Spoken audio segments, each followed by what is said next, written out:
বিয়ের প্রথম রাতেই আমার ছেলের ঘর থেকে চিৎকার শোনা যায় এবং সকালে কনের ডিভোর্স দিয়ে দেয় এবং বলে, আপনার ছেলের ডাক্তারি পরীক্ষা করান। আমি আমার ছেলেকে 3বার বিয়ে দিয়েছি এবং এই একই ঘটনা 3বারই ঘটেছে। চতুর্থবারের মতো আমি নিজেই আমার ছেলের ঘরে কনে সেজে বসেছিলাম এবং 10 মিনিট পরে যা ঘটেছিল তা আমার আত্মাকে নাড়া দিয়েছিল। কারণ আজ আমার ছেলের দ্বিতীয় বিয়ে। তার প্রথম বিয়েতে কি হয়েছিল আমি তা ভুলে যেতে চেয়েছিলাম, কারণ সেটি একটি খুব অদ্ভুত ঘটনা ছিল। আজ ছিল তার দ্বিতীয় বিয়ে। আমি নিশ্চিত ছিলাম যে নতুন বউ আমার ছেলের যত্ন নেবে। আমার ছেলে অনেক টাকা উপার্জন করছিল। সে খুব ভালো এবং খুব সুন্দর দেখতে ছিল। সে এই পরিবারের একমাত্র উত্তরাধিকারী ছিল, তাই সবাই তাকে খুব ভালোবাসতো। সেই জন্য এই বিষয়টা কারোর অদ্ভুত মনে হয়নি। তার দ্বিতীয় বিয়ে এত তাড়াতাড়ি হতে চলেছে, সেই জন্য আমার হৃদয় ধড়ফড় করছিল। রাত যত দ্রুত ঘনিয়ে আসছিল, আমার হৃদয় তত দ্রুত স্পন্দন করছিল এবং আমি খুব চিন্তিত হয়ে পড়ছিলাম। আমার মেয়েও এই বিষয়টা সব জানতো, তাই সেও আমার মতোই চিন্তিত ছিল এবং বলেছিল যে যদি আজ এই ঘটনা আবার ঘটে তবে কি হবে। আমি বললাম, তুমি ভালো কিছু বলো, আমি এমনিতেই চিন্তিত। এখন সব অতিথি এসেছেন। গতবার দেশে মহামারীর কারণে আমরা এত লোককে আমন্ত্রণ জানাতে পারিনি, তাই আত্মীয় স্বজন সবাই অনেক উৎসাহ নিয়ে এই বিয়েতে এসেছিলেন। সেই জন্য মানুষ আগের বিয়ে সম্পর্কে তেমন কিছু জানতো না এবং কি হয়েছিল তাও জানতো না। এটাও জানতো না যে তাদের আবার বিয়ে কেন হচ্ছিল। আমার ছেলে এতে খুব খুশি ছিল, কোনো সমস্যা ছিল না। যেহেতু এই স্ত্রী তার প্রথম স্ত্রীর চেয়ে বেশি সুন্দর ছিল এবং বয়সের দিক থেকেও ছোট ছিল, তাই সে সুখী হবে এটাই স্বাভাবিক।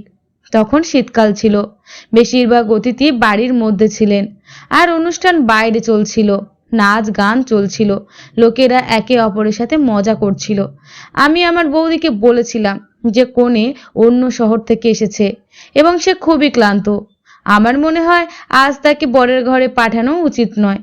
আমার বৌদি বলল, তোমার কি হয়েছে? তার সবেমাত্র বিয়ে হয়েছে এবং তুমি তার রাত নষ্ট করতে চাও? আমি জানি যে বিয়ে করে সবাই ক্লান্ত হয়ে যায়, কিন্তু তার এখন অল্প বয়স। কফি খাও, ঠিক হয়ে যাবে। তাছাড়া সকালে রিসেপশনও আছে। আমি বললাম, বেচারি অনেক ক্লান্ত হবে। আমার বৌদি বলল, আজকাল কেউ এত তাড়াতাড়ি ক্লান্ত হয় না। মেয়েরা বিয়ে করতে খুব পছন্দ করে। তাকে তোমার ছেলের ঘরে পাঠিয়ে দাও। এখন রাত 12টা হয়ে গেছে, সকালে উঠে রেডিও হতে হবে। আমি জানি না কেন তুমি এত সময় নষ্ট করছো। সব আচার অনুষ্ঠান তো সম্পন্ন হয়েছে। নাচ গান করে সবাই ক্লান্ত। বেচারা কোনেও রুমে যেতে চায়। আমার বৌদি একটা ছোট্ট কথাকে অনেক বড় করে বলতে ভালোবাসতো। সে ছিল আমার থেকে বড়, তাই আমি ভেবেছিলাম আমার তার সাথে পরামর্শ করা উচিত। সে আমাকে সব জিনিসগুলো গুছিয়ে বলেছিল এবং তারপরে সে নিজেই বলেছিল যে এখন কনে ঘরে যাবে। তারপর কনেকে রুমে নিয়ে যাওয়া হলো। বাকি সবাইকে রুম থেকে বের করে কনের পাশে আমি কিছুক্ষণ বসলাম। আমি বললাম, দেখো, তুমি তোমার পরিবারের সবচেয়ে বড় এবং তুমি খুব ধৈর্যশীল মেয়ে। এজন্যই তোমাকে আমার ভালো লেগেছে। আমরা যখন বিয়ে করি তখন কিছু জিনিস থাকে যা আমরা পছন্দ করি না, কিন্তু তোমাকে একটু ধৈর্য ধরতে হবে। সে বলল, তুমি কি বলছো আমি বুঝতে পারছি না। আমি বললাম, আমার ছেলে যদি কিছু উল্টোপাল্টা বলে তাতে তুমি কান দিও না। ঘরের ব্যাপার ঘরেই রেখো। সকালে আমাকে বলবে, আমি তোমার সমস্যার সমাধান করার চেষ্টা করব। আমার কথা শোনার পর সে কিছুটা নার্ভাস হয়ে গেল। আমি কি নিয়ে কথা বলছিলাম তা নিয়ে সে বুঝতে না পেরে কিছুটা নার্ভাস হয়ে গেল। তারপর সে বলল, ঠিক আছে, আমি আমার যথাসাধ্য চেষ্টা করব। এখন এই বাড়ির সম্মানও আমার সম্মান। আমি কনের ঘর থেকে বেরিয়ে এলাম। সবাই নিজের নিজের বিছানায় ঘুমাতে গেল। বাড়িতে অনেক নীরবতা ছিল, কারণ সবাই খুব ক্লান্ত ছিল, তাই সবাই ঘুমিয়েছিল।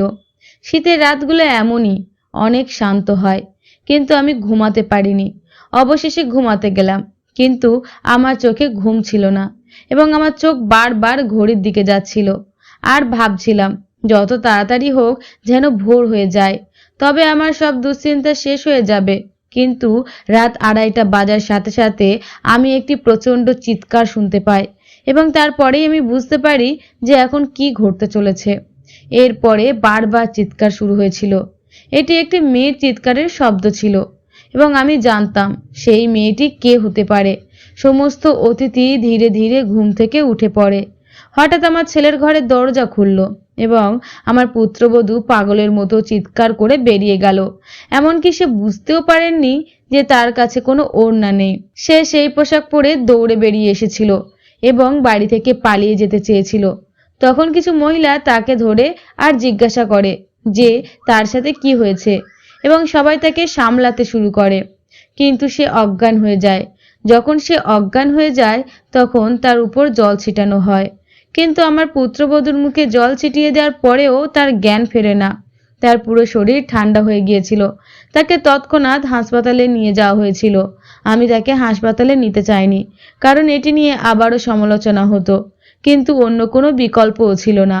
বেচারা মেয়েটির কোনোভাবেই জ্ঞান ফিরছিল না। তার বাবা মাকে খবর দেওয়া হয়েছিল। তারাও একে অপরের কানে কথা বলতে শুরু করেছিল। না জানি আমাদের মেয়ের কি হয়েছে, তার সাথে কি আচরণ করা হয়েছে তা ভগবানই জানেন। তারা সবাই অদ্ভুত চোখে আমার দিকে তাকিয়েছিল আর আমি চিন্তিত হয়ে হাসপাতালে ঘুরে বেড়াচ্ছিলাম। আমি বাড়িতে ফিরে আমার ছেলেকে জিজ্ঞাসা করতে চেয়েছিলাম যে সে এখন কি করছে, কিন্তু সে ঘরে ছিল না। তার ফোনটিও বন্ধ ছিল। ঘরের অবস্থা একেবারে স্বাভাবিক ছিল, কিছু ভেঙেও যায়নি বা এমন কিছু দেখে মনেও হচ্ছে না যে সে তার স্ত্রীর উপরে হাত তুলবে। সম্ভবত আমার ছেলে অরবিন্দ মানুষের প্রশ্ন এড়াতে কোথাও চলে গিয়েছিল। এই মুহূর্তে আমি আমার পুত্রবধূকে নিয়ে চিন্তিত ছিলাম। আমি হাসপাতালে ফিরে যাই। 2-3 ঘন্টার মধ্যে হাসপাতালের লোকেরা তাকে ছেড়ে দিয়েছিল। আমার পুত্রবধূ আমাদের বাড়িতে আসতে চায়নি। আমি খুব নার্ভাস ছিলাম, কিন্তু তার মা আমার পুত্রবধূকে বুঝিয়েছিলেন যে তোমার শ্বশুরবাড়ি চলে যাও, নইলে আমি মানুষকে কি জবাব দেব। মানুষ বিভিন্ন জিনিস জিজ্ঞাসা করবে। আমিও আমার পুত্রবধূকে বুঝিয়েছিলাম যে সকালে এখনো আচার অনুষ্ঠান আছে, সেগুলি শেষ করে মায়ের বাড়িতে চলে যেও, আমি তোমাকে আটকাবো না। সে এই কথা শুনে ভীষণ রেগে যায় আর বলে, চলেই যাক তোমার আচার অনুষ্ঠান, আমি তোমার বাড়িতে এক মুহূর্তের জন্য থাকবো না। আমি আমার বাড়িতে যাব এবং আমাকে আজ কোনো সমাজ বা আইন কেউই আটকাতে পারবে না। আমি একজন শিক্ষিত মেয়ে এবং আমার নিজের মতো করে জীবনযাপন করার অধিকার আমার আছে। আমি তোমার ছেলের সাথে এক মুহূর্তের জন্যও থাকতে চাই না। আমার পুত্রবধূ তার রায় দিয়েছে। আমি চোখের জল নিয়ে তার দিকে তাকিয়েছিলাম। আমার প্রথম পুত্রবধূর ক্ষেত্রেও এই একই ঘটনা ঘটেছিল। সে ছিল আমার খুব প্রিয়। সে আমার মেয়ের বন্ধু ছিল এবং আমার মেয়ে তাকে খুব পছন্দ করত। সে খুব আনন্দের সাথে তাকে বাড়িতে নিয়ে আসতো। সে একজন ধনী পিতার কন্যা ছিল। সে খুব সুন্দর মেয়ে ছিল। আমিও তার বাড়িতে আসাটা পছন্দ করতাম। কিছুদিনের মধ্যেই আমার মনে হয়েছিল যে সে অরবিন্দকে পছন্দ করতে শুরু করেছে এবং সেই কারণেই আমি সম্পর্কটি পাঠিয়েছি। কিন্তু বিয়ের পরে তার সাথেও একই ঘটনা ঘটেছিল। বিয়ের প্রথম রাতে সে চিৎকার করে ঘর থেকে বেরিয়ে যান এবং তারপরে আমার ছেলের মুখও দেখতে অস্বীকার করেন। সবাই তাকে অনেক কিছু বুঝিয়েছে, তোমার জীবন নিয়ে ভাবো, কিন্তু সে বলে আমার জীবন নষ্ট হয়ে গেছে, এখন এইখানে তোমার ছেলের সাথে আমি থাকবো না। আমার ছেলেও ফোনের কোনো উত্তর দিচ্ছিল না। আমি জানি না সে কোথায় গিয়েছিল। মেয়েটির বাবা বারবার বলছিলেন যে আপনার ছেলেকে ফোন করুন, আমাদের তাকে জিজ্ঞাসা করা উচিত যে সে আমাদের মেয়ের সাথে কি করেছে। তারপর যখন অরবিন্দ বাড়িতে এসেছিল সবাই তাকে অনেক প্রশ্ন করেছিল, কিন্তু সে চুপ ছিল, কিছুই বলছিল না। মেয়েটির বাবা মা মেয়েকে সঙ্গে নিয়ে গিয়েছিলেন এবং সেখানে প্রচুর নাটক হয়েছিল। অতিথির সামনে আমাদের মান সম্মান নষ্ট করার জন্য ফাঁক রাখেনি মেয়ের বাবা মা, কিন্তু অরবিন্দ মুখ থেকে একটা কথাও বলছিল না। অরবিন্দের বাবা ইতিমধ্যে এই পৃথিবী ছেড়ে চলে গেছেন। আমাকে একাই সমস্ত অপমান সহ্য করতে হয়েছিল। বাড়িতে জড়ো হওয়া লোকেরাও আমাদের অনেক কিছু বলেছিল। মেয়েটির মাকে তো নিয়ন্ত্রণ করতেই পারছিলাম না। সে বলছিল আমার মেয়ের জীবন তো ধ্বংস হয়ে গেছে।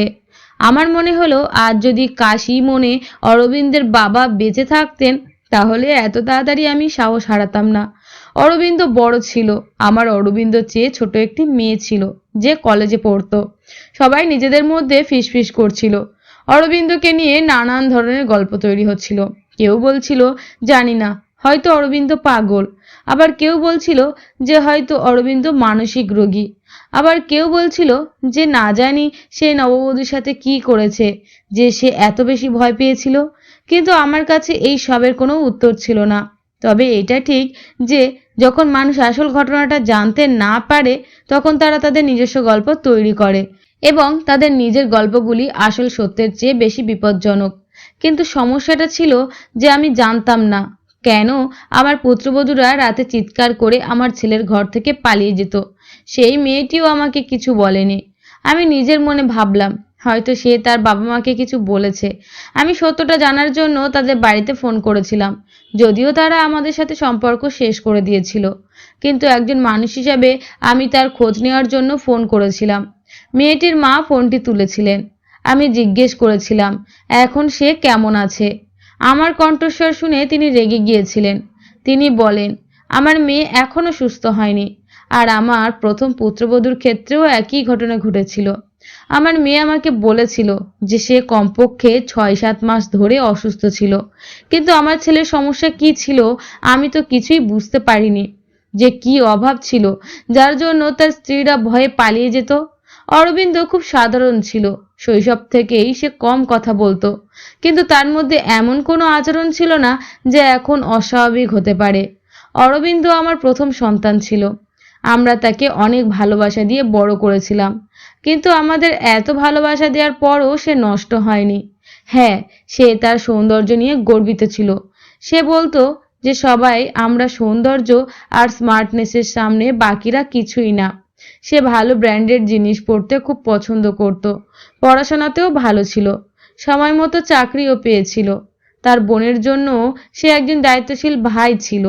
সে তার বোন শ্রুতিকে কলেজে নিয়ে যেত এবং তাকে ফিরিয়ে আনতো, আর আমাকে বাড়ির খরচের জন্য অর্থ দিত। কখনো আমার সাথে উচ্চস্বরে কথাও বলতো না। তার সেরকম কোনো বন্ধুও ছিল না যার সঙ্গে পড়ে সে নেশা করত। তার খুব অল্প বন্ধু ছিল। তার যে সবচেয়ে ভালো বন্ধু ছিল সে বিদেশে থাকতো। কখনো সে তার সাথে ফোনে কথা বলতো, কখনো সে আমার সাথেও তার বন্ধুর কথা বলাতো। সে আমাকে বলতো মা, কেন না আমরা শ্রুতিকে এই ছেলের সাথে বিয়ে দিয়ে দিই। সে খুব ভালো ছেলে। সবকিছু মিলিয়ে সব স্বাভাবিক ছিল, কিন্তু দুবার যা ঘটেছিল তা মোটেও স্বাভাবিক ছিল না। আমি জানি না আমার ছেলের মধ্যে কি অভাব ছিল। সে তার স্ত্রীদের সাথে কি করত যে তারা পালিয়ে যেত। দিনটা ধীরে ধীরে কাটতে লাগলো। অরবিন্দ খানিকটা স্বাভাবিক হয়ে গিয়েছিল। এখন সে বাড়িতে একটু কথা বলছিল। এবার আমি ভেবেছিলাম যে আমরা অরবিন্দকে তৃতীয়বার বিয়ে দেব এবং এমন একটি মেয়ের সাথে বিয়ে দেব যে আমাকে বলবে যে অরবিন্দ ফুলশয্যার মতো একটি রাতে ঘরে কি করে যা কনেকে পালিয়ে যেতে বাধ্য করে। অরবিন্দ তার অন্য 2 স্ত্রীর থেকে তালাক নিয়েছিলেন। আমিও চেয়েছিলাম এই পুত্রবধূটি অন্তত আমার বাড়িতে থাকুক এবং এখান থেকে পালিয়ে না যাক। আমি কারো জীবন নষ্ট করতে চাইনি, কারণ আমিও একটি মেয়ের মা ছিলাম এবং আমি খুব ভালো করেই জানতাম যে বিবাহ বিচ্ছেদের দাগ একটি মেয়ের জন্য কতটা লজ্জাজনক হতে পারে। অনেক চিন্তা ভাবনার পর আমি এই সিদ্ধান্ত নিই যে আমি অরবিন্দকে এমন একজন বিবাহিতা মহিলার সাথে বিয়ে দেব যিনি ইতিমধ্যে বিবাহিত এবং তালাকপ্রাপ্ত বা বিধবা। শীঘ্রই আমি এমন একটি মেয়েকে খুঁজে পেলাম। মেয়েটারও বিয়ে করার জন্য তাড়াহুড়ো ছিল, তাই তারাও খুব বেশি খোঁজ খবর নেয়নি। মেয়েটি অল্প বয়সী ছিল, কিন্তু খুব সুন্দর ছিল না, ঠিকঠাক ছিল। রোগা পাতলা চেহারা ও স্বাভাবিকের চেয়ে একটু ছোট নাক ছিল মেয়েটার। আমি মেয়েটির পরিবারকে বলেছিলাম যে আমার ছেলের আগেও বিয়ে হয়েছে এবং আমার ছেলের সেই স্ত্রী কিছু সময়ের জন্য ছিল এবং তারপরে সে চলে যায়। মেয়েটি যখন বিয়েতে রাজি হয় তখন আমি অরবিন্দকে মেয়েটির ছবি দেখালাম। তখন সে তাকে বিয়ে করতে চায়নি। সে এত সাধারণ মেয়েকে বিয়ে করতে চায়নি। অরবিন্দের কথা শুনে আমি তাকে বকা দিয়ে বললাম, চুপ করো। দিন দিন তুমি যেরকম কাজ করছো এই কাজগুলোর কারণে তোমার কখনোই বিয়ে করা উচিত নয়। কিন্তু আমি কতক্ষণ বসে তোমার যত্ন নেব? আমি চলে যাওয়ার পরে এমন কেউ তো থাকবে যার সাথে তুমি তোমার জীবন কাটাতে পারবে। এইসব কথা বলার সময় আমার চোখে অশ্রু চলে আসে। অরবিন্দ আমার চোখের জল দেখে চুপ করে গেল এবং সে বিয়েতে রাজি হলো এবং উঠে রুমে গেল। কোথাও না কোথাও অরবিন্দের মনে কিছু না কিছু ছিল যা সে আমার কাছ থেকে লুকাচ্ছিল। কিন্তু এবার আমিও সিদ্ধান্ত নিয়েছিলাম যে আমি সত্যটা জানবো।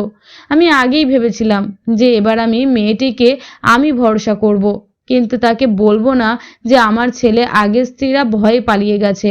আমি তাকে ভালোবাসার সাথে বুঝিয়েছিলাম যে কোনো সমস্যা হয় তাহলে আমাকে বলতে, আমি সেই সমস্যার সমাধান করব। আমার একবার বিয়ের পরিকল্পনা ছিল, খুব সহজভাবে করতে হবে, এবং তারপর আমি খুব সহজভাবে বিয়ে দিয়েছিলাম। মেয়েটির নাম ছিল রেশমি। সে খুব মিষ্টি ছিল। আমার মেয়েও বলেছিল যে ভাইকে ভাইয়ের মতো ছেড়ে যেতে দিতে, কিন্তু আমি তাকে বলেছিলাম যে তোমার ভাইয়ের সাথে যদি কিছু সমস্যা হয় তবে তা সমাধান করা আমাদের কর্তব্য। এবার আমি খুব বেশি অতিথিকে আমন্ত্রণ জানাইনি। বাড়িতে মাত্র কয়েকজন অতিথি ছিলেন। যারা এসেছিলেন তারা আমার আত্মীয় ছিলেন না, তবে আমার কিছু বন্ধু ছিল যারা আমাকে চিনতো। আমি তাদের এবং তাদের পরিবারকে বলেছিলাম। আমি রেশমিকে অরবিন্দের ঘরে নিয়ে গেলাম। তাকে বিছানায় বসিয়ে দেওয়ার সময় আমি রেশমির হাত আমার হাতে নিয়ে হালকাভাবে চেপে ধরলাম এবং বললাম, রেশমি, আমি তোমার সাথে খুব গুরুত্বপূর্ণ কথা বলতে চাই। আমার কথা খুব মনোযোগ সহকারে শোনো। রেশমি অবাক হয়ে আমার দিকে তাকালো আর ভাবলো যে এখন কি গুরুত্বপূর্ণ কাজ করতে হবে। আমি রেশমিকে বুঝিয়ে বললাম যে অরবিন্দ এই বিয়ে করতে রাজি ছিল না। খুব কষ্ট করে আমি তাকে বিয়ের জন্য রাজি করিয়েছি। হয়তো আমার ছেলে কিছু উল্টোপাল্টা কাজ করবে, হয়তো সে তোমাকে ভয় দেখানোর চেষ্টা করবে যাতে সে তোমার কাছ থেকে পালাতে পারে, কিন্তু তুমি ভয় পাবে না। যাই হোক না কেন আমাকে সবকিছু বলবে, তুমি তার ভয় দেখানোয় বা তার কথাতে পাত্তা দেবে না। রেশমি আমার কথা শুনে মাথা নাড়ল। আমি এতে সন্তুষ্ট হয়ে রেশমিকে বিশ্রাম নিতে বলে বেরিয়ে এলাম। আমি আমার রুমে যাইনি। শ্রুতি সোফায় শুয়েছিল। আমি শ্রুতিকে তার রুমে পাঠিয়ে দিলাম। বললাম যে তুমি ঘুমাতে যাও, অনেক রাত হয়ে গেছে। শ্রুতি রুমে যাচ্ছিল এবং যেতে যেতে সে বলেছিল যে মা, তুমি যা কিছু করছো ভুল করছো। তুমি একদিন বুঝতে পারবে প্রতিটি সমস্যার সমাধান শুধু বিয়ে নয়। তুমি কোনো মেয়ের জীবন নষ্ট করতে পারো না। শ্রুতি চলে গেল। আমি সোফায় শুয়েছিলাম। আমি মনে মনে আমার ভগবানকে স্মরণ করছিলাম এবং প্রার্থনা করছিলাম যে হে ভগবান, এই রাতটি ভালোভাবে কেটে যাক। এমন নীরবতা ছিল যেন মনে হচ্ছিল এটা কোনো ঝড় আসার আগের মুহূর্তের নীরবতা। ঘড়ির টিকিটাও আমার মাথায় হাতুড়ির মতো লাগছিল। আমি ভগবানকে ডাকছিলাম। তারপর আমি যা ভয় পেয়েছিলাম সেটাই ঘটল।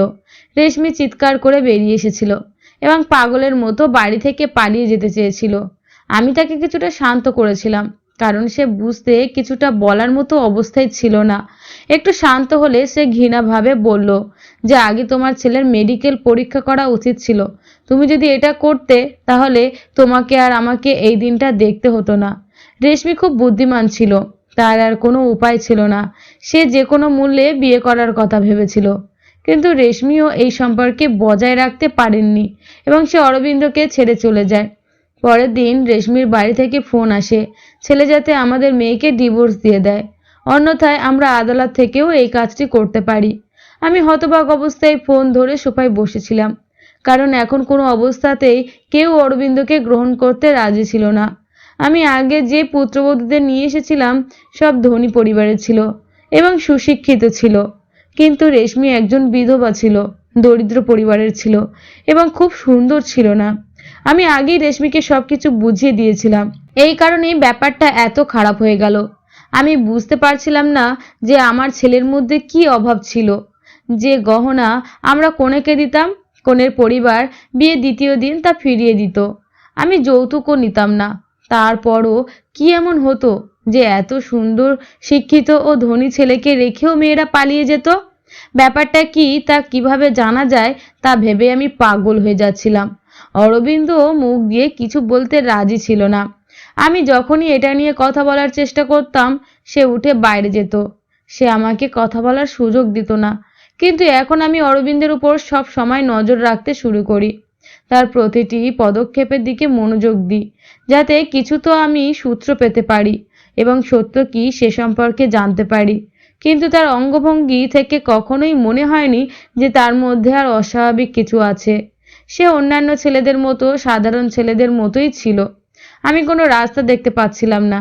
একদিন বিরক্ত হয়ে আমি অরবিন্দের বন্ধুকে ফোন করলাম এবং বিদেশে থাকা ওই বন্ধুকে, আমি নিতিনকে জিজ্ঞাসা করলাম, তুমি অরবিন্দের একমাত্র বন্ধু, যার সাথে অরবিন্দ তার সমস্ত মনের কথা বলে। আমাকে অরবিন্দ সম্পর্কে কিছু বলো। সে নিশ্চয়ই তোমাকে তার জীবন সম্পর্কে কিছু বলেছে। কিন্তু আমি তো এটা শুনে অবাক হলাম যে সে তার বন্ধুকে নিজের সম্পর্কে কিছুই বলেনি। আর এটাই আমার কাছে খুব অদ্ভুত লাগছিল। সে কি তার বন্ধুকে বলেনি যে আমি 3বার বিয়ে করেছি এবং আমার 3 স্ত্রী আমাকে ছেড়ে চলে গেছে? সে তার বন্ধুকে এই কথা জানায়নি যে তার সবচেয়ে ভালো বন্ধু ছিল। এটি আমার কাছে যথেষ্ট অদ্ভুত মনে হয়েছিল। তবে সম্ভবত সে বলেনি কারণ সে লজ্জিত হতে চাননি। যে বিয়ের রাতে তার স্ত্রী পালিয়ে যায়, সেটাও 3 স্ত্রী। ধীরে ধীরে আরো 6 মাস পার হয়ে গেল। বাড়িতে সবকিছু স্বাভাবিক ছিল, কিন্তু আমি অরবিন্দকে নিয়ে খুব বিচলিত ছিলাম। বিয়ের প্রথম রাতেই কনে পালিয়ে যায় কি কারণে? আমি আবার অরবিন্দের বিয়ের কথা ভেবেছিলাম এবং আমি এবার সত্যটি জানার সিদ্ধান্ত নিয়েছিলাম। এবার আমি মেয়েটিকে সবকিছু বলেছি, কিছু গোপন করিনি। এবং এমন একজনকেও নিয়ে এসেছিলাম যার বিয়ের খুব প্রয়োজন ছিল, কারণ এরা খুব দরিদ্র ছিল এবং তার বাড়িতে 2টি ছোট ভাই ছিল। আমি মেয়েটিকে রাজি করিয়েছিলাম। মেয়েটির বাবা মাও রাজি হয়েছিলেন। আমি বলেছিলাম, আজ থেকে তোমার ভাইদের পড়াশোনার খরচ আমার।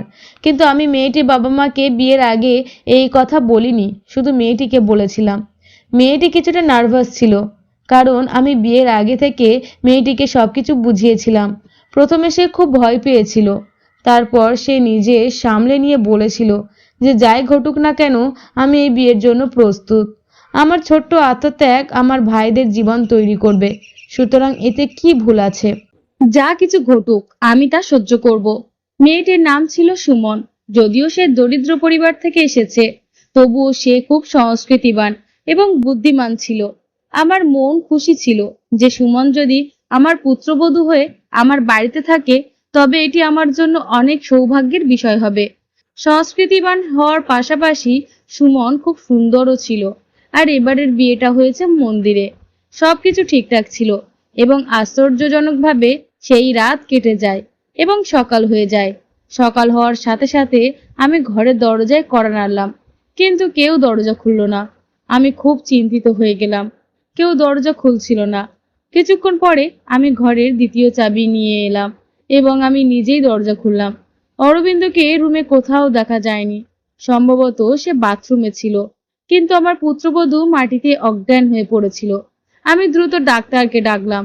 তারপর জ্ঞান ফিরে আসার সঙ্গে সঙ্গে সেভাবেই ছুটে যায় আর বলে, আমি এখানে থাকতে চাই না, আমাকে আমার বাবা মায়ের বাড়িতে যেতে চাই।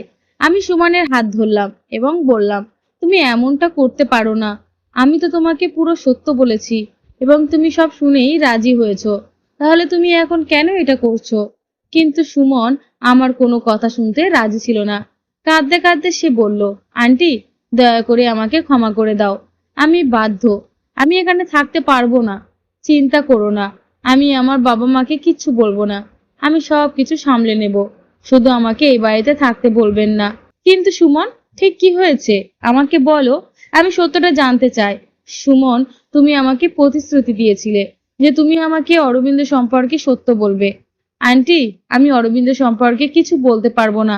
আমি যদি অরবিন্দের কথা বলি, তবে সে আমাকে মেরে ফেলবে। আমি আমার জীবন নিয়ে চিন্তা করি না, কিন্তু অরবিন্দ আমার ভাইদেরও ছেড়ে দেবে না। দয়া করে আমাকে যেতে দিন। তার চোখে এমন সহানুভূতিশীল অভিব্যক্তি ছিল যে আমি তাকে থামাতে পারিনি। সুমন চলে গেছে আর আমি অপেক্ষা করছিলাম, হয়তো অল্প সময়ের মধ্যে সুমনের বাবা মায়ের কাছ থেকে ফোন আসবে। কিন্তু এরকম কিছুই ঘটেনি। হয়তো সুমন তার বাবা মাকে কিছুই বলেনি। অরবিন্দের 3 স্ত্রী পরদিন ডিভোর্স দাবি করেছিল, কিন্তু আমি বুঝতে পারছি না যে সুমন এমন কিছু করেনি। এর অর্থ সুমন কেবল আমার ছেলের স্ত্রী ছিল। আমি অরবিন্দের চেক আপ করাতে চেয়েছিলাম, কিন্তু অরবিন্দ কখনোই এটি করতে দেয়নি। তাই একদিন আমি অরবিন্দের খাবারে ঘুমের ওষুধ মিশিয়ে দিলাম। অরবিন্দ গভীর ঘুমে যাওয়ার সাথে সাথে আমি ডাক্তারকে ফোন করলাম। ডাক্তার অরবিন্দের কিছু নমুনা নিয়ে বললেন যে রিপোর্ট আসার সাথে সাথে আমি আপনাকে বলবো। ডাক্তার চলে গেলেন এবং তারপর আমি অধীর আগ্রহে অরবিন্দের রিপোর্টের জন্য অপেক্ষা করলাম। পরের দিন ডাক্তার আমাকে ফোন করলেন এবং তিনি বলেছিলেন যে অরবিন্দ সম্পূর্ণ স্বাভাবিক এবং তার সমস্ত রিপোর্ট স্বাভাবিক এসেছে। অরবিন্দ যদি স্বাভাবিক থাকে, তাহলে বিয়ের প্রথম রাতেই তার স্ত্রীরা পালিয়ে যায় কেন? সুমনের বাবা মা আমাকে অনেক শ্রদ্ধা করতেন। হয়তো তারা সত্যটা জানতেন না। তারা ভেবেছিলেন আমি তাদের মেয়েকে বাড়িতে নিয়ে যেতে এসেছি। আমাকে দেখে সুমন ভয় পেয়ে গেল। সে আমার পাশে অল্প সময় বসে এবং ঘরের ভিতরে চলে যায়। আমাকে দেখে সুমন বলল, আন্টি, আমি তোমাকে আগেই বলেছিলাম যে আমি তোমার বাড়িতে থাকতে পারবো না। তাহলে তুমি আমাকে নিতে এসেছো কেন? আমি সুমনকে খুব ভালোবেসে আমার পাশে বসালাম এবং তার সামনে হাত জোড় করে বললাম, তুমি এখন আমার আশার শেষ আলো। আমার ছেলের কি অভাব আছে তা কেবল তুমিই বলতে পারবে। একজন অসহায় মা হাত জোড় করে তোমার কাছে ভিক্ষা চাইছে। দয়া করে অস্বীকার করো না। আমার চোখের জল দেখে সুমন আমার হাত ধরে বলল, আন্টি, আমি অসহায়, দয়া করে আমার সামনে হাত জোড় করবেন না। সুমন যখন কোনোভাবে সত্য বলতে রাজি হয়নি, তখন আমি সুমনকে বললাম, ঠিক আছে, তোমাকে কিছু বলতে হবে না, আমি নিজের চোখেই দেখব। কিন্তু তুমি তো আমাকে সাহায্য করতে পারো, তাই না? তুমি আজ রাতের জন্য আবার আমার ছেলের ঘরে থাকো। আমি নিজের চোখে পুরো সত্যটা দেখব। প্রথমে সুমন ভয় পেয়েছিল, কিন্তু আমি অনেক কিছু বুঝিয়ে বললাম যে আমি তোমার সাথে থাকবো, তোমার কিচ্ছু হবে না। সে রাজি হয়ে গেল। আমি সুমনকে আমাদের বাড়িতে নিয়ে এসেছি। আমি আবার সুমনকে কোণে বানিয়ে অরবিন্দের ঘরে বসিয়ে দিলাম। আমি আগেই অরবিন্দকে ফোন করেছিলাম যে সুমন বাড়ি এসেছে, তুমিও অফিস থেকে তাড়াতাড়ি চলে আসো। আজ আমি বাড়িতে থাকবো না। তোমার খালার স্বাস্থ্য খারাপ, আমি সেখানে যাচ্ছি এবং সারা রাত সেখানেই থাকবো। আমার কথা শোনার পর অরবিন্দ শুধু হ্যাঁ বলে উত্তর দিল এবং ফোন কেটে দিল। আমি অরবিন্দের ঘরে লুকিয়েছিলাম এবং আজ আমি নিজের চোখে সবকিছু দেখতে চেয়েছিলাম। ঠিক তখনই দরজা খোলার শব্দ হলো এবং অরবিন্দ ভিতরের ঘরে প্রবেশ করলো। সুসজ্জিত শাড়ি পরে বসে থাকা সুমনের দিকে এক নজর তাকিয়েছিল সে। তারপর কিছু না বলে বাথরুমে কচলে গেল। সুমন এমন ভাবে ভয়ে বসেছিল যেন সে এক্ষুনি উঠে পালিয়ে যাবে। আমিও নিঃশ্বাস বন্ধ করে পরিস্থিতির জন্য নিজেকে প্রস্তুত করছিলাম। হঠাৎ বাথরুম থেকে এক নারীর চিৎকারের আওয়াজ আসতে শুরু করে। আওয়াজ শোনার সঙ্গে সঙ্গে সুমন বিছানা থেকে নেমে এসে দাঁড়ালো। অরবিন্দ তো বাথরুমের ভিতরে ঢুকলো। তাহলে কেন এই মহিলার আওয়াজ? তারপর অরবিন্দ বেরিয়ে এলো এবং অরবিন্দকে দেখে আমি অজ্ঞান হয়ে গেলাম। সে খুব সুন্দরভাবে মেকআপ করে সে মেয়েদের পোশাক পরেছিল। তার চোখে রক্তবর্ণের মতো হয়েছিল। আওয়াজটা ঠিক একটা মেয়ের মতো আসছিল। আমি বারণ করেছিলাম, আমার জীবনে ফিরে এসো না, তুমি আমার কথা শোনোনি। এখন তুমি তোমার মৃত্যুর জন্য নিজেই দায়ী থাকবে। তুমি নিজেই তোমার মৃত্যুর কারণ হবে। অরবিন্দ খুব ভয়ানক হাসি দিয়ে সুমনের দিকে গেল। সুমন চিৎকার করে আমার কাছে এসেছিল। আমিও বেরিয়ে এসে অরবিন্দকে থামানোর চেষ্টা করেছিলাম। অরবিন্দ, কি হয়েছে? তুমি কেন এমন করছো? অরবিন্দ আমাকে জোরে ধাক্কা দিয়েছিল। কে অরবিন্দ? প্রমীলা আমার নাম।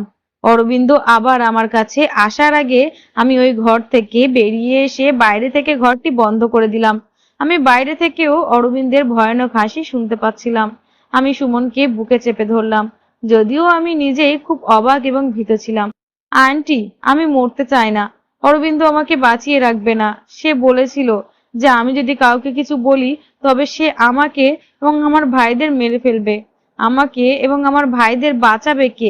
আমি বললাম, কিছুই হবে না। সুমন, শান্ত হও, আমি সবকিছু সামলে নেব। প্রথমে আমার মাথা একটুও কাজ করছিল না। তারপর আমার মাথায় প্রথম যে চিন্তাটা এলো তা হলো, হয়তো অরবিন্দের কিছু ভূতের ছায়া আছে। আমি সুমনকে আমার ঘরে ঘুম পাড়িয়ে দিলাম। সকালে আমি প্রথম যে জিনিসটি করেছিলাম তা হলো আমার পারিবারিক ডাক্তারকে কল। রাত 8টার দিকে ডাক্তার আমাদের বাসায় আসেন। আমি তাকে সবকিছু বুঝিয়ে বললাম। একই সঙ্গে আমি ডাক্তারকেও বলেছিলাম যে আমার মনে হয় অরবিন্দের উপর কোনো ভূতের ছায়া আছে। আমার কথা শোনার পর ডাক্তার বললেন, আমার মনে হয় এটা ভূতের ছায়া নয়, বরং অরবিন্দ মস্তিষ্কের রোগী। তার ডিমেনশিয়া অ্যাটাক হয়েছে। এই ধরনের রোগীরা একটি সিনেমা বা গল্পের মধ্যে চলে যায় এবং সেই চরিত্রের মধ্যে নিজেকে নিমজ্জিত করে। টেনশন নেবেন না। এই রোগের চিকিৎসা হলো প্রিয়জনের ভালোবাসার সঙ্গ এবং কিছু ওষুধ, যার মাধ্যমে রোগী সুস্থ হয়ে ওঠে। এতে কিছুটা সময় লাগে, কিন্তু রোগী পুরোপুরি সুস্থ হয়ে ওঠে। নববধূকে দেখে অরবিন্দের মধ্যে পাগলামো ভাব জেগে ওঠে। কেন এই রকম হয় তার সূত্র একবার আমরা তার ঘর থেকে পেয়ে গেলে আমরা তার চিকিৎসা ভালোভাবে করতে সক্ষম হব। ডাক্তার আমাকে সান্ত্বনা দিলেন এবং চলে গেলেন। সুমন ঘুম থেকে জেগে উঠেছিল এবং রাতের থেকে কিছুটা স্বাভাবিক দেখাচ্ছিল। আমি তাকে সকালে নাস্তা দিলাম। সকালে নাস্তা করার সময় সুমন বলল, আমার মনে হয় আমার এখন বাড়ি যাওয়া উচিত। ভালোবেসে সুমনের মাথা স্পর্শ করে বললাম, সুমন, প্রথমে তুমি আমাকে আন্টি বলা বন্ধ করো, তারপর আমাকে মাজি বলে ডাকো। আর দ্বিতীয়ত, এটা এখন তোমার বাড়ি। নিজের চোখে সবকিছু দেখার পরেও আপনি কিভাবে এইসব করতে পারেন? সুমন অবাক হয়ে জিজ্ঞাসা করলো। আমি তোমাকে বলেছি যে আমি সবেমাত্র ডাক্তারের সাথে কথা বলেছি।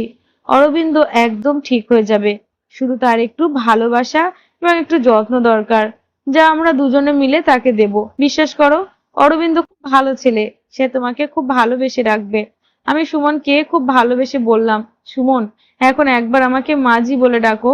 এবং সুমন হেসে আমাকে মাজি বলে ডাকলো, যা শুনে আমার হৃদয়ে শীতলতা নিয়ে এসেছিল। আমি আশার আলো দেখেছিলাম যে আমার ছেলে সুস্থ হয়ে উঠবে। রাত 10টা নাগাদ অরবিন্দের দরজায় কড়া নাড়তে শুরু করে। আমি হাত দিয়ে দরজা খুললাম। আমি সুমনকে আমার রুমে পাঠিয়েছিলাম। অরবিন্দ ভালোভাবে দাঁড়িয়েছিল। আমাকে দেখে সে রেগে গিয়ে বলল, মা, আমার দরজা বাইরে থেকে কি বন্ধ করেছেন? আমার অফিসে যেতে দেরি হচ্ছে। সে খুব স্বাভাবিকভাবে কথাটা বলছিল। আমি জানি না বেটা, কে দরজা বন্ধ করেছে। আচ্ছা, চলো সকালের নাস্তা করি। আমি অরবিন্দের সামনে কিছুটা প্রকাশ করতে চাইনি। অরবিন্দ সকালের নাস্তা করে অফিসের দিকে রওনা দিল। অরবিন্দ অফিসের জন্য বের হওয়ার সাথে সাথে আমি প্রথমে অরবিন্দের রুমে গিয়ে খুঁজতে লাগলাম। আমাকে খুব বেশি পরিশ্রম করতে হয়নি। আমি সামনের বিছানায় কিছু বই দেখেছি। সুমনও এখন আমার কাছে এসেছে। সমস্ত বই একই ছিল। সমস্ত বইয়ে কেবল একটি উপন্যাস ছিল, যেখানে প্রমীলা নামে একটি মেয়ে ছিল। বিয়ের রাতে তার স্বামী তাকে ধাক্কা দিয়ে ঘর থেকে বের করে দেয় এবং পরের দিন আরেকজন নববধূকে নিয়ে আসে। প্রমীলা ধীরে ধীরে মস্তিষ্কের রোগী হয়ে উঠেছিলেন। কনেকে দেখার সাথে সাথেই তার খিঁচুনি হতে শুরু করে। তারপর যখন সে কনেকে একটি বিয়েতে দেখতে পায়, তখন সে তাকে হত্যা করতে ছুটে যেত। প্রমীলার শ্বশুরবাড়ির লোকেরা তাকে পাগলা ঘোষণা করে, তার বাবা মায়ের বাড়িতে পাঠিয়ে দেয়। অরবিন্দ নিজেকে প্রমীলা চরিত্রে নামিয়ে এনেছিলেন। আমি ডাক্তারকে ফোন করে সবকিছু বলেছিলাম। ডাক্তার বললেন, ধীরে ধীরে অরবিন্দকে ভালোবাসার সঙ্গে বোঝাতে হবে, তাকে প্রমীলা চরিত্র থেকে সরিয়ে আনতে হবে। ধীরে ধীরে ডাক্তারের ওষুধ, সুমন ও আমার কঠোর পরিশ্রমে অরবিন্দ সেরে উঠতে শুরু করেন। সুমন অরবিন্দের সামনে থাকতো এবং কোনো মেকআপ করতো না। অরবিন্দের আচরণে অনেক পরিবর্তন আসতে শুরু করেছিল। তার চোখে আমি সুমনের প্রতি ভালোবাসা দেখেছি। সুমন যেখানেই যেত, অরবিন্দের চোখ তাকে অনুসরণ করত। অরবিন্দের চিকিৎসার পর 3 মাস কেটে গেছে। সুমন অরবিন্দকে কঠোর পরিশ্রম এবং নিষ্ঠার সাথে সমর্থন করেছিল। নিশ্চয়ই আমি কিছু ভালো কাজ করেছিলাম, যার জন্য আমি সুমনের মতো পুত্রবধূ পেয়েছি, তা নিয়ে আমি নিশ্চিত ছিলাম। সুমন তখনও আমার রুমে আমার সাথে ঘুমাতো। কিন্তু আজ আমি ভাবলাম সবকিছু ঠিক করা উচিত। আমি সুমনকে বলেছিলাম, সুমন, আজ তোমাকে একটা পদক্ষেপ নিতে হবে, আর তারপরে তোমার জীবনে সুখ আসবে। সুমন চিন্তিতভাবে আমার দিকে তাকাতে শুরু করলো। তারপর আমি তাকে বুঝিয়ে দিলাম যে সুমনকে আজ অরবিন্দের ঘরে কোণের মতো বসতে হবে। সুমন আমার কথা শুনে ভয় পেয়েছিল। তখন আমি বললাম, সুমন, তোমার ভয়ের কিছুই নেই। আমি দরজা খোলা রাখবো। তোমাদের দুজনের মধ্যে সবকিছু ঠিক না হওয়া পর্যন্ত আমি দরজার বাইরে দাঁড়িয়ে থাকবো। যদি তুমি কিছু ভুল খুঁজে পাও, তবে সাথে সাথে চলে যেও। সেই রাতে অরবিন্দ আসার আগেই আমি সুমনকে কোণের মতো সাজিয়েছি।